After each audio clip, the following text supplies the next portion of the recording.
Elon Musk didn't grow up rich. He didn't get lucky. He was bullied as a kid. He almost went bankrupt twice as an adult. And today, he's the richest man in the world. So what did he actually do differently?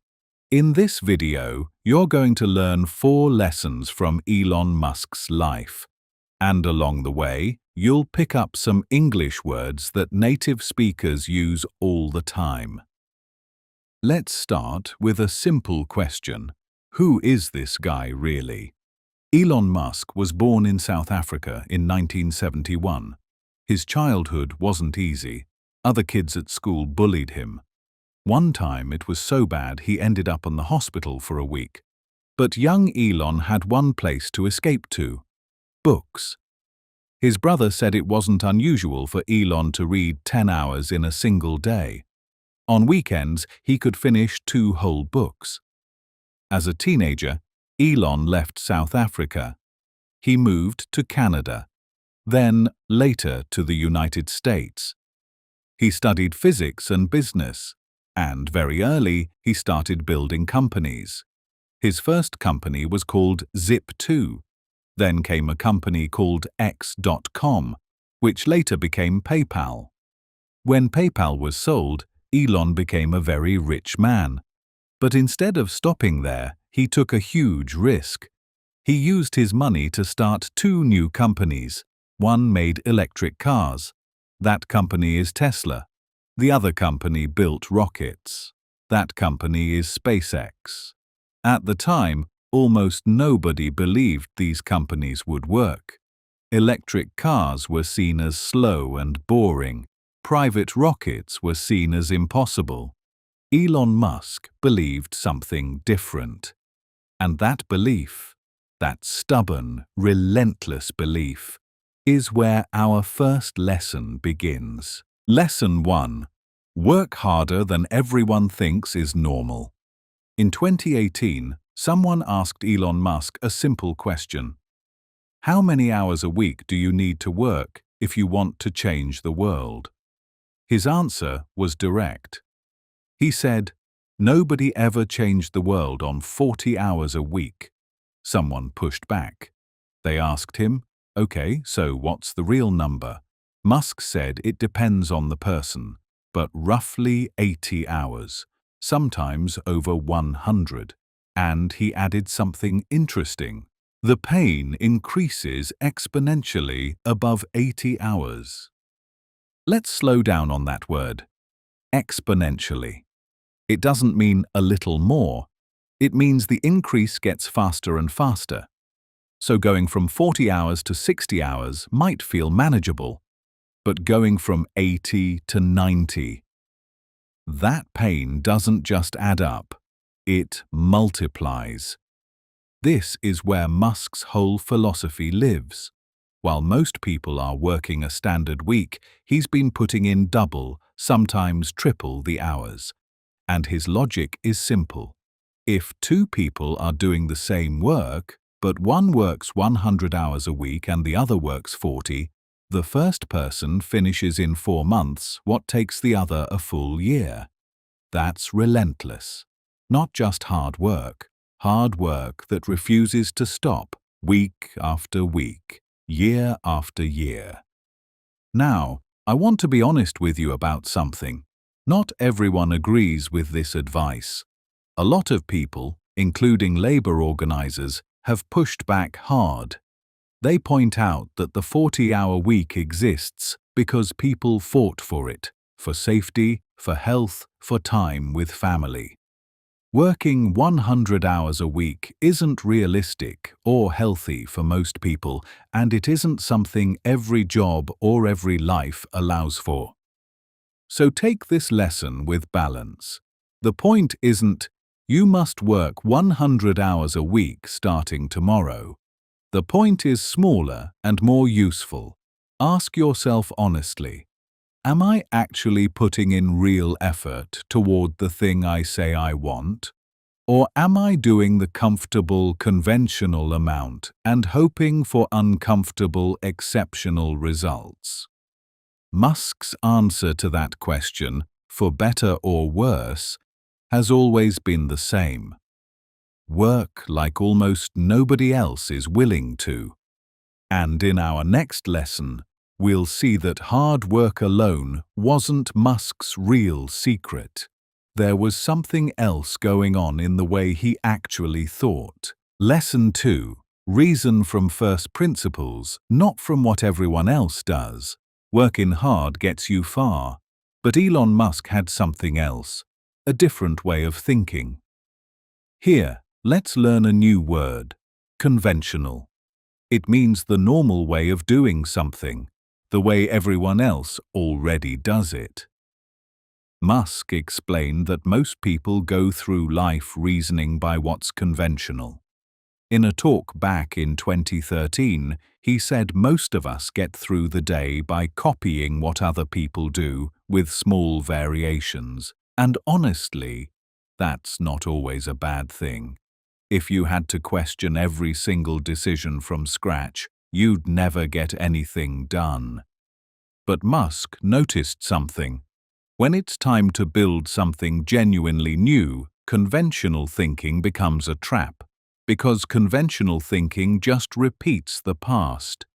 Here's the example he uses most often: batteries. For years, experts agreed on one fact. Batteries cost around $600 for every kilowatt hour, and that price wasn't going to change much. Everyone accepted this. It was conventional. It was just how batteries are. Musk asked a different question. Instead of asking, "What have batteries always cost?" he asked, "What is a battery actually made of?" He broke it down: cobalt, nickel, aluminum, carbon, a steel can. Then he asked the market price of each raw material separately. The total? Around $80 per kilowatt hour, not 680. The unchangeable fact that every expert believed wasn't actually a fact about batteries. It was a fact about how batteries had always been built. Nobody had gone back and questioned the raw materials themselves. This method has a name: first principles thinking. Break a problem down to its most basic, truest parts. Then rebuild your answer from there, instead of copying what already exists. It's a simple idea, but it's genuinely hard to do because conventional thinking is comfortable. It's the path of least resistance. First principles thinking takes more time, more mental energy, and more willingness to be wrong. So here's a question worth asking yourself. In your own life, is there something you've simply accepted just because that's how it's always been? A conventional assumption you've never actually questioned.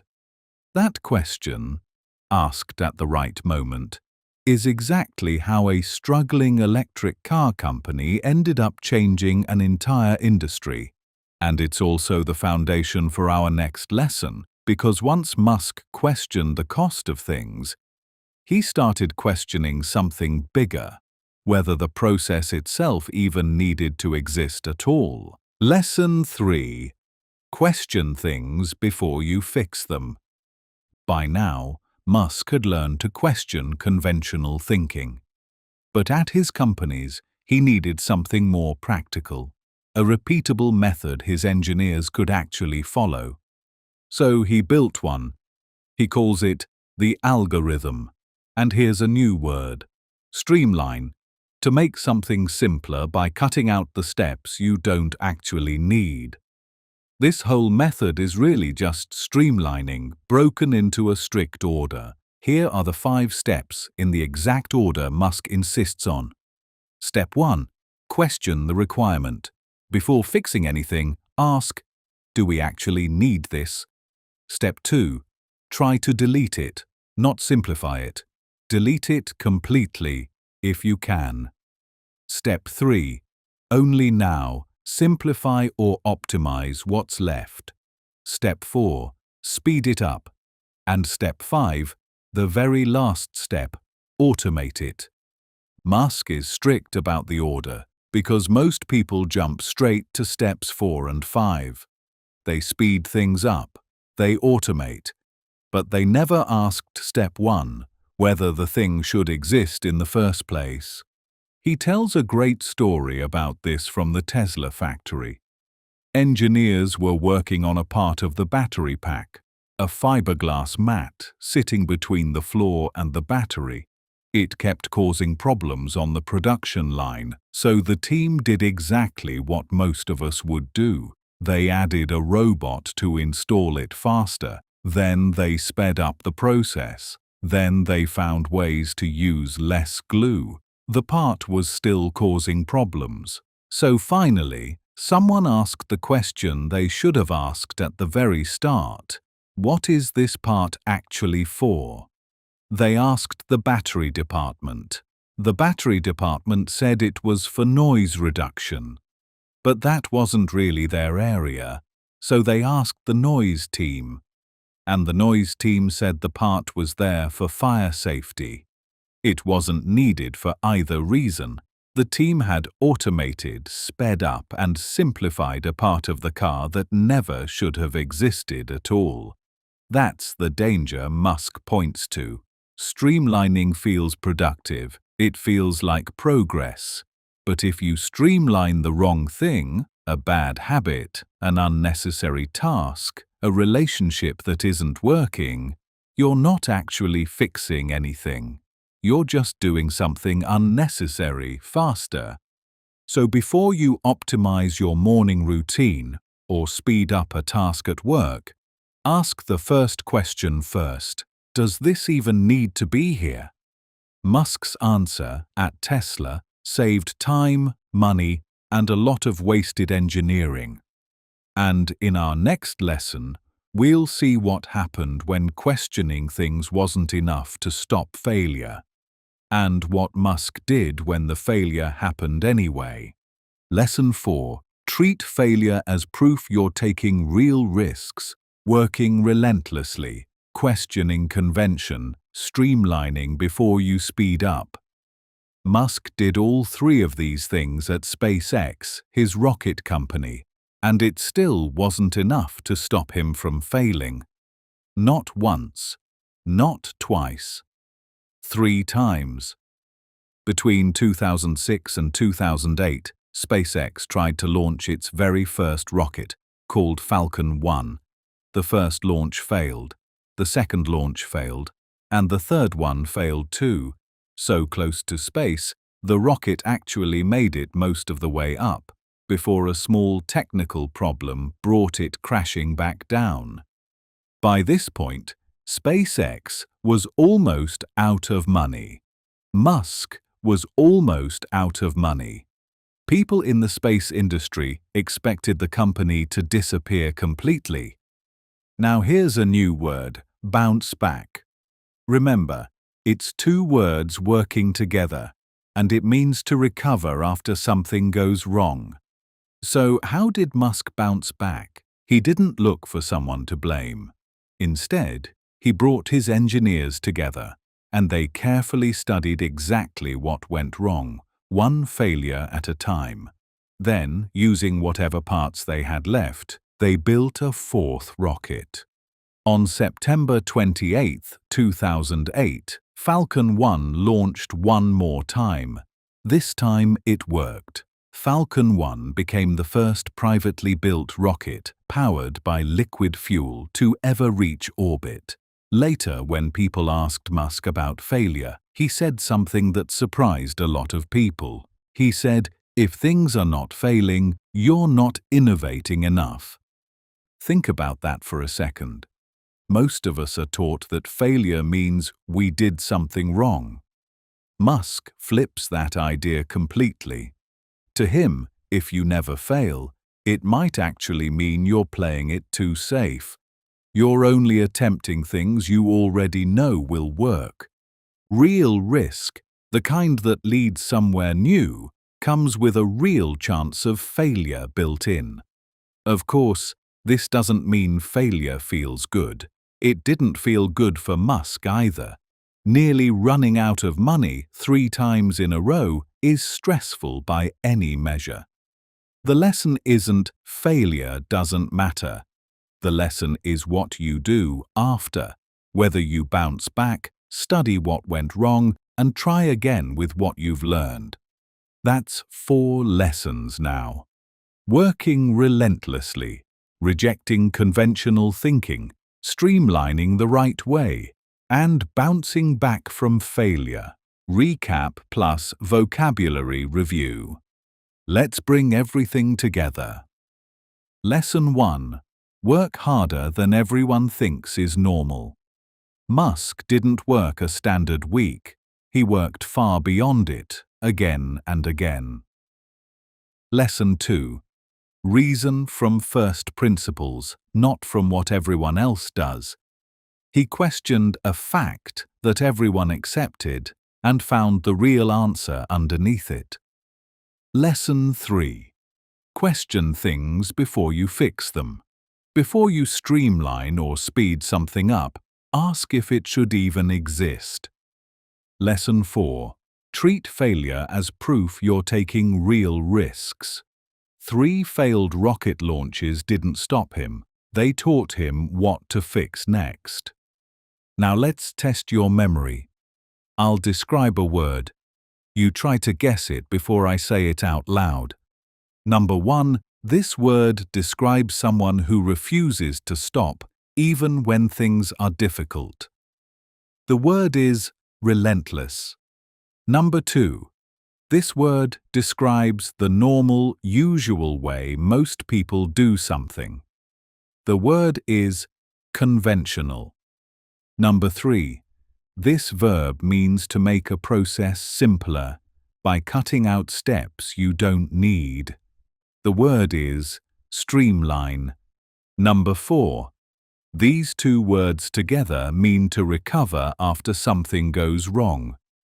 The words are bounce back, relentless, conventional, streamline, bounce back.